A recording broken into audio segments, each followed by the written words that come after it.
में बहुत पढ़ाई करता है, जैसे सब लोग करते हैं। आज तो यहाँ पे कई सारे लोगों का आपने सुना, कितने वेल एजुकेटेड लोग हैं यार यहाँ पे इस बिजनेस को कर रहे हैं।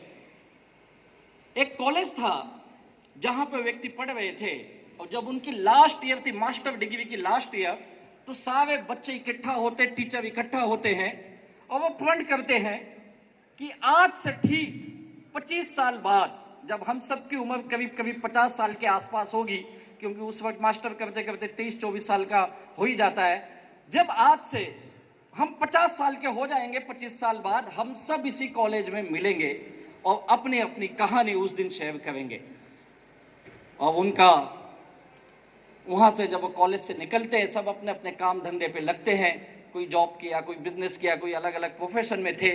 और ठीक 25 साल बाद वो सारा बैच उस कॉलेज में तय समय के अनुसार, तय डेट के अनुसार इकट्ठा होते हैं। और उनके कुछ टीचर्स भी आते हैं जो उस वक्त जिंदा थे, बचे हुए थे, दुनिया में जी रहे, तो वो भी आते हैं। और उन्होंने अपने स्टूडेंट को देखा इस 25 साल में किसकी कितनी तरक्की हुई है, किसने कितना कामयाब हासिल किया है। तो उस कॉलेज के मैनेजमेंट ने ये देख के सरप्राइज हो गए, जो उनके उस कॉलेज का सबसे होनहार छात्र था, जो हमेशा डिस्टिंक्शन मेरिट के अंदर ही मेरिट लाता था, उस बच्चे की कामयाबी सबसे कम है। जो एवरेज बच्चे थे, जो थोड़ा कम पढ़ने में थे, वो ज्यादा कामयाब थे। उनको बड़ा आश्चर्य हुआ, ऐसे कैसे हुआ, ये हमारा सबसे होनहार छात्र था और हमें प्राउड था, ये जिंदगी में जहां कहीं जाएगा अपना अलग ही मुकाम बनाएगा, लेकिन ये तो सबसे पिछड़ा हुआ दिख रहा है। उनको बड़ा आश्चर्य हुआ, ऐसा क्या हो गया इसके साथ। तुमने जब उसकी लाइफ को थोड़ा टटोला, उसकी बैकग्राउंड को थोड़ा चेक किया, तो उनको ये समझ में आया, ये किसी भी एक ऑर्गेनाइजेशन में पिछले 25 साल में कहीं पे भी 5 साल से ज्यादा काम ही नहीं किया। ये हर बार कोई ना तो कोई बहाना देके दूसरे कंपनियों में स्विच करता था। कहीं उसे मैनेजमेंट अच्छा नहीं लगता था, कहीं उसे अपने सबऑर्डिनेट अच्छे नहीं लगते थे, कहीं उसका बॉस नहीं अच्छा लगता था, कहीं कंपनी का सिस्टम नहीं अच्छा लगता था। वो हमेशा दुखी रहता था और यही बहाने करते करते अपनी जिंदगी से कई फील्ड बदला उसने, एक ही फील्ड में भी नहीं रहा, बार बार फील्ड भी बदलते रहा वो। फिर उसको ये समझ में आया, जो सबसे कामयाब है उसके अंदर ऐसी क्या बात है।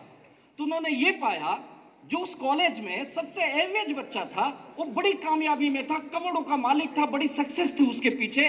तो उन्होंने ये देखा, ये बच्चा एक ही फील्ड को पकड़ के पिछले 25 साल लगातार उसी फील्ड में इतनी मेहनत किया है, आज वो केवल अपने कॉलेज का नहीं बल्कि अपने देश का सबसे कामयाब लोगों में से एक इंसान था। तो समझ में ये आया कि आप कितने होशियार हो ये मायने नहीं है, आप अपने काम के प्रति कितना लगन रखते हो, कितनी मोहब्बत रखते हो और उसमें कितना खो जाते हो, वो आपको कामयाबी दिलाता है। अगर आज आप माई लाइफस्टाइल में हो या देख रहे हो, अगर आज डिसीजन ले रहे हो, मैं एक ही कहूंगा, आज से अगले 5 साल के लिए आप निर्णय ले लो। अगले 2030 तक दुनिया यहां से वहां हो जाए, लेकिन मैं माई लाइफस्टाइल में टिका रहूंगा और जो मेरे लीडर बताएंगे उनको 100% सरेंडर हो जाओ। जो भी कोई आपका ग्रेट अपलाइन है, सरेंडर हो जाओ, जो बोलता है करो। मैंने वही किया भाई, मेरे पास कोई नॉलेज नहीं था, मुझे तो बात भी करने नहीं आता था, छोटे से मिडिल क्लास से आया हुआ व्यक्ति हूँ। बड़ी संघर्ष की जिंदगी मैंने देखी अपने लाइफ में, एक एक रुपए की कीमत में बड़ी अच्छी तरह से जानता हूँ। जेब में 100 रुपए नहीं होते थे, फील्ड में जाना कितना मुश्किल है मुझे पता है। मुंबई के दादर स्टेशन पे कई रातें मैंने भी सोई है भाई, बस के लिए रात रात बस अड्डे पे मैंने भी गुजारी है। उस सब तकलीफ में जानता हूँ जो एक आम डिस्ट्रीब्यूटर करता है, लेकिन मैं कभी विचलित नहीं हुआ, कभी डरा नहीं इसमें और लगा रहा इस काम में।